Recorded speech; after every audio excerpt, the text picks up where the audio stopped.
Hi everyone. Today we are going to discuss about Anypoint Database Connector. Okay, Anypoint Database Connector will help us to establish a correct communication between our workspace and database.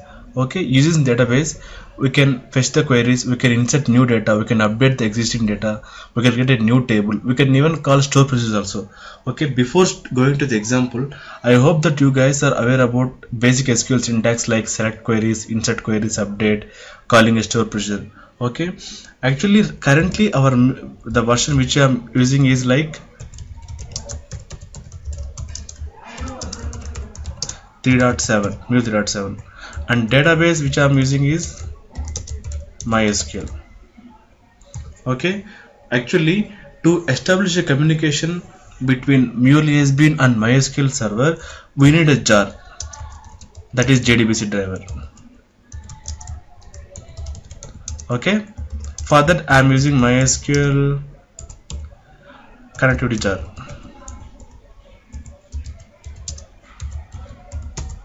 Okay,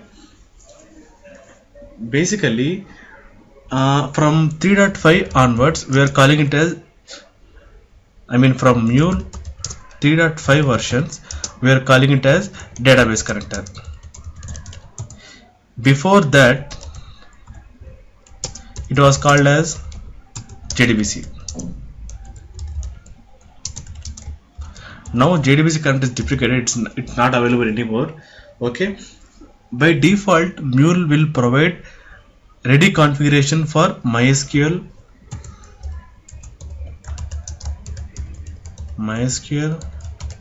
Oracle,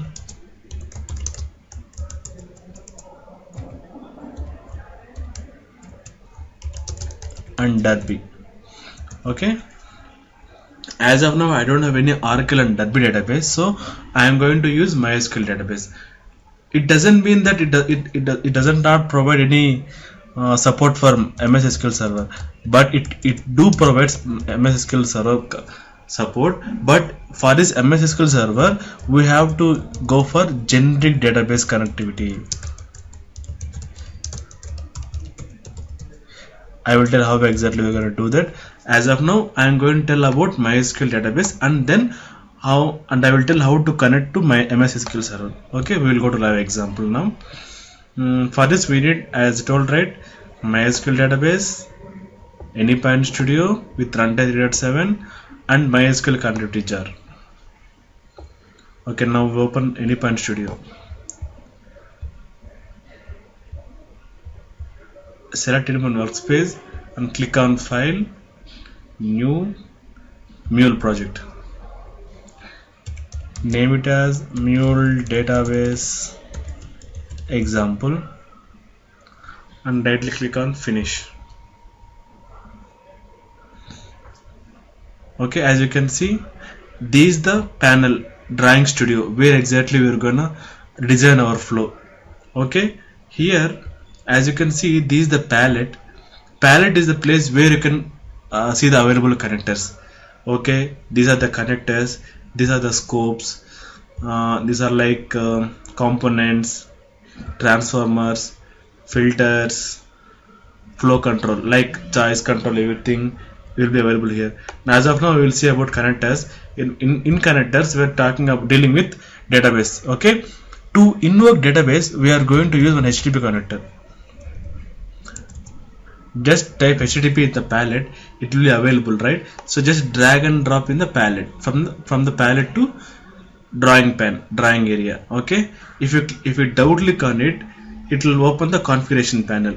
As you can see, we have to it's a new HTTP connector, so we have to configure the connector. Just click on the plus button. If you are okay with the configuration already available, just leave it as it is, or if you want to change the port number or host number, you can change it. Okay, as of now I'm changing it to 25010 and base path is like database, and just click on OK.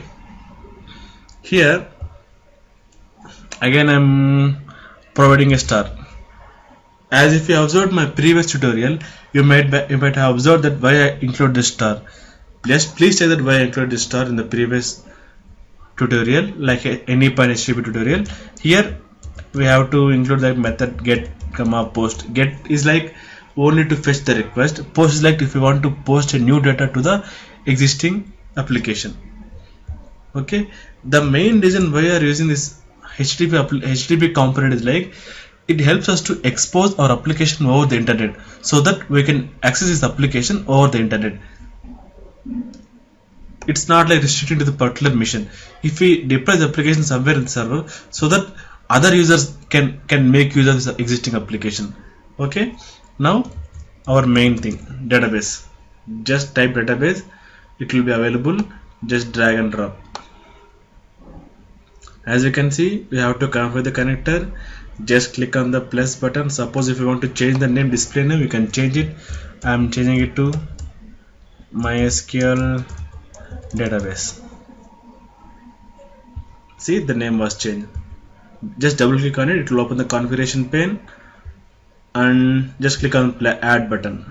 As you can see, I told right, it's provide support for Oracle, MySQL and Jdbc. Suppose if you are using the database other than the three like Oracle, MySQL and Jdbc, then you can go for generic database configuration. In generic database configuration, the thing what we have to provide is like URL. Okay, just I will tell how to do that.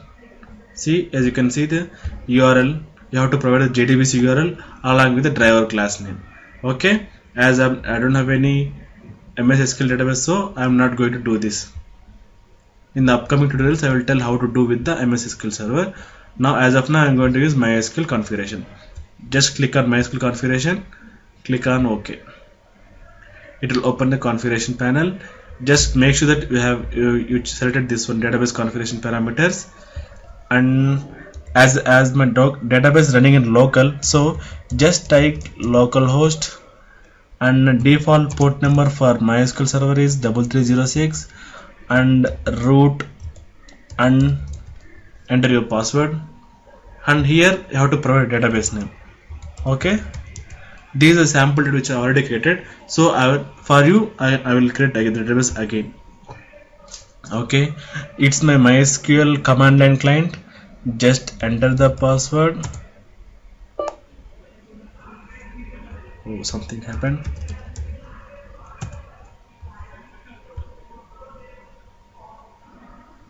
Okay, I will increase the size so it will be visible.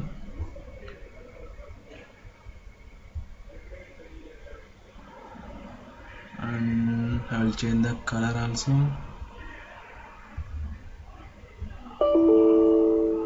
Okay, yeah.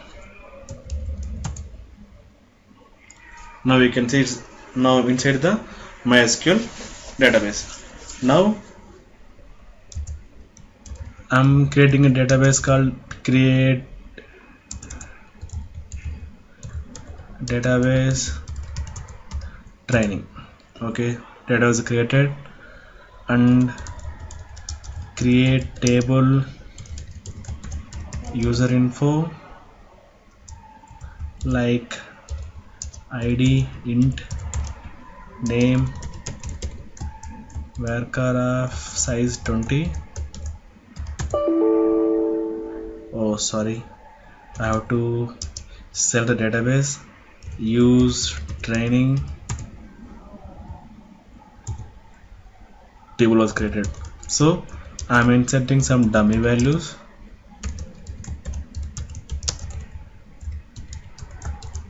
Like 1, comma,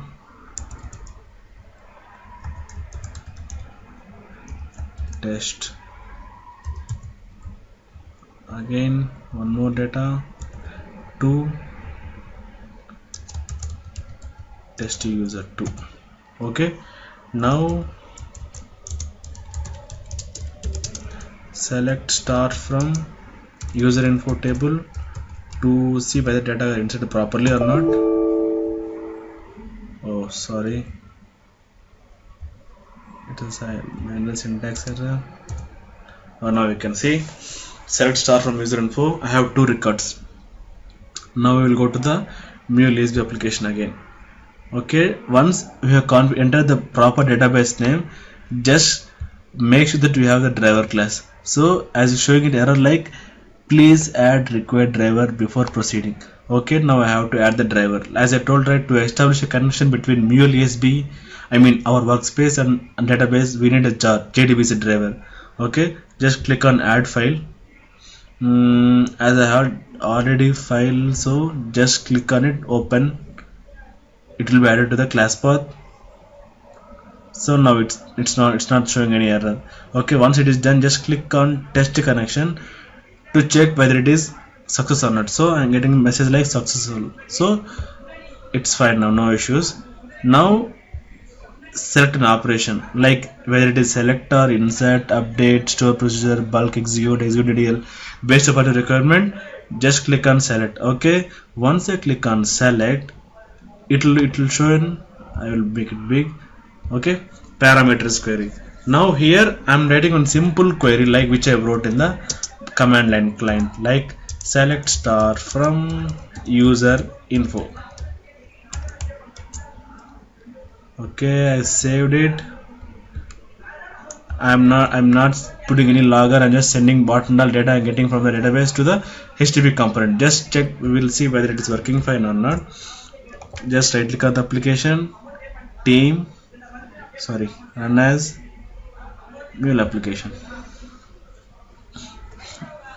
Now I can see the logs. See the application is running.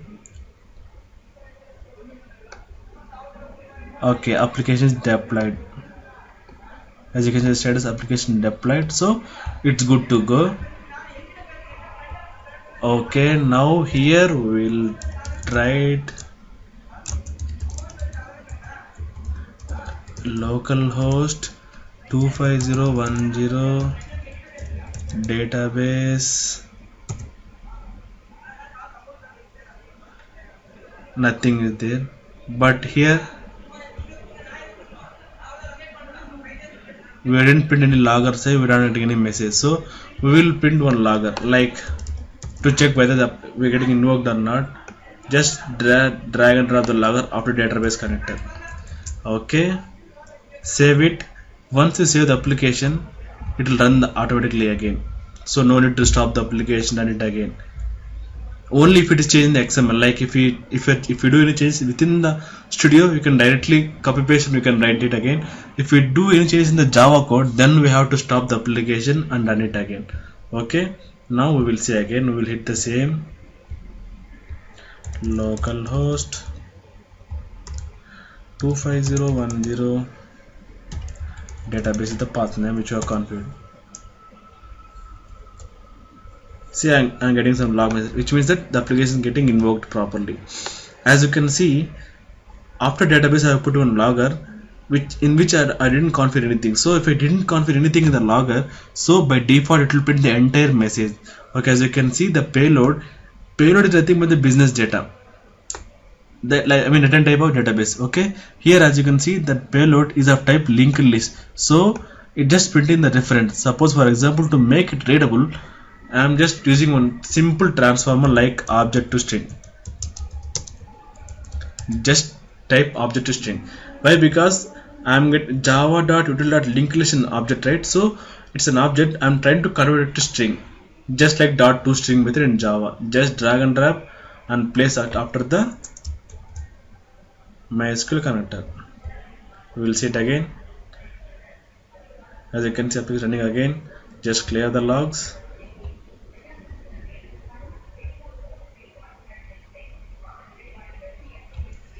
Localhost 25010 database. Yeah, you can see, right, I'm getting some message like these the data which are entered in the database. Okay, suppose here I'm just printing the list. Okay, just that's why directly printing as a list string object. So if you want to display it as an XML or JSON, then you have to use transformation like data view which you have there in the data. Here you can see that if you type just data view, it will get message like transform message. Transform message is like used to transform the existing message to different format. For example, if you want to change the format from XML to JSON, then in that case you might need transform message. we will discuss more about this transformation in further classes. Okay, now you may get a doubt, like for example here we are writing linked list, right? Linked list of hash map 1 and hash map 2. Okay, this here name is the key and test user is the value. For example, if I want to get this value, like this is record 1, like right, and this is record 2. For example, if I want to access record data, then how exactly we will do that? For that, in the logger I am going to print one dummy message, like suppose for example I am going to print some name, like first record name. Just type hash, it will display the list. Okay, just select payload of 0. Payload of 0 means 0th element. We are getting the list, right? So I am trying to access 0th element. In that 0th element I am trying to access the key with name. Then the name should be proper. Okay, just I'm cross checking again, so it's caps name. Okay, I'm doing it again, caps name name. Save the application again.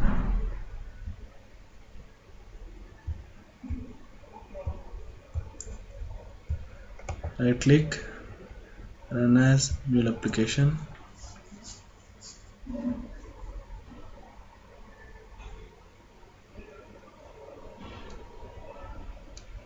Okay, clear the console.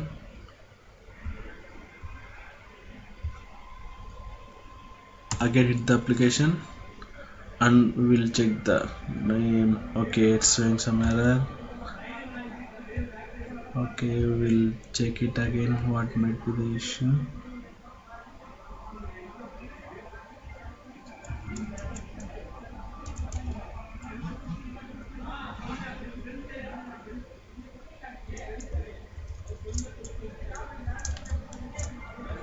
Run the application again.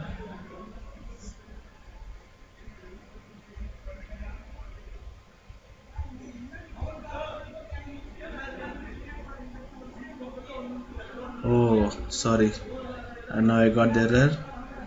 Why? Because we are using object string transformer. Just delete it. Now run the application again. I am trying to access 0th element of string with key name, so it's showing error. So now it will work.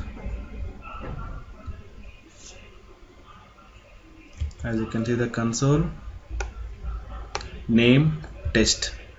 As you can see in the MySQL also, like 0th element, like first record, the name is test. You got confirmed, right? So this is how using Mule you can access the 0th element. Suppose if you want to access first element, then you can use 1. If you want to use a second element, you can use 2. Like this you can do. Okay, this is how we're going to do that. Hope you guys liked it. Okay, bye.